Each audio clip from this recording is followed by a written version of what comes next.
ప్రతినిధి 2 సహజంగా election time అనంగాల్నే political బ్యాక్‌డ్రాప్‌తో ఎంతో కొంత ఒక అరడజను సినిమాలు ఉండటం ఆనవాయితీగా వస్తుంది. అలానే ఈ 'ప్రతినిధి 2' కూడా కొంత పొలిటికల్ బ్యాక్‌డ్రాప్‌తో నిర్మించటం విశేషం. మరియు ఈ మూవీకి మీడియాలో ప్రత్యేక స్థానం ఉన్న మూర్తి వన్ ఆఫ్ ద ప్రొడ్యూసర్ అవ్వటం విశేషం. గతంలో వచ్చిన 'నారా రోహిత్' 'ప్రతినిధి' సినిమా అంత ఆదరణ ఉందా? లేక ఆ సినిమా అంత క్రియేట్ చేసిందా ఈ 'ప్రతినిధి 2' అంటే చూడాలి ఎలా ఉంది అనేది. అది చూద్దాం ఇప్పుడు. ఈ 'ప్రతినిధి 2'లో నారా రోహిత్ ఒక ఫ్రీలాన్స్ జర్నలిస్ట్. అంటే ఎటువంటి జీతం లేకుండా న్యూస్‌ని కవర్ చేస్తూ వాటిని ఏ ఛానల్ అయితే ఎక్కువగా ఇస్తదో వారికి అమ్ముకుంటూ ఉంటాడు అనేలా ఉంటుంది అతని రోలు.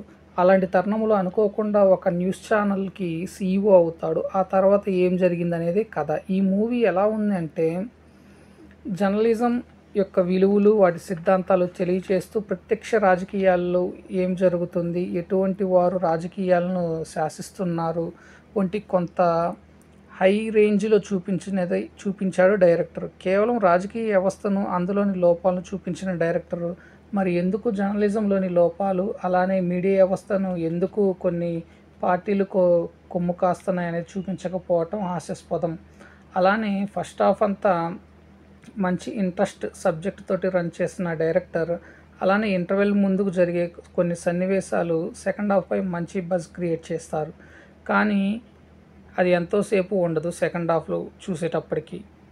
కొంత డ్రాబ్యాక్ అలానే సెకండ్ హాఫ్ అంతా ఏదో ఒక పార్టీ నాయకుడు అవినీతికి పాడుపడటము, ఆ తర్వాత అతని నుండి పదవి నుండి దూరం చేయటము, మరొకరిని నిలబెట్టడము, అతని మీద అతనికన్నా మునుపటి వ్యక్తే కొద్దో గొప్ప బెటర్ అనేలా చూపించటము, ఏదో అలా తీశారని చెప్పాలి.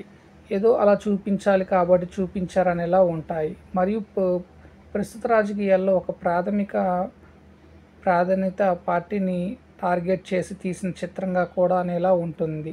ఎందుకంటే కొన్ని సన్నివేశాలు ఒక ప్రధాన పార్టీపై బురద చల్లటం కోసము తీసిన సన్నివేశాల్లా అనిపిస్తాయి. ఏదేమైనప్పటికీ 'ప్రతినిధి 2' గతంలో వచ్చిన 'ప్రతినిధి'కి తో సాటి లేకపోవటము, ఆశించినంత విషయము మరియు లేకపోవటం, ఈ 'ప్రతినిధి' ఎవరికి ప్రతినిధి అనేది ఎవరికి అర్థం కాకపోవటము ఒక మెరుపు. Thank you friends. నేను మీ నస్రుద్దీన్.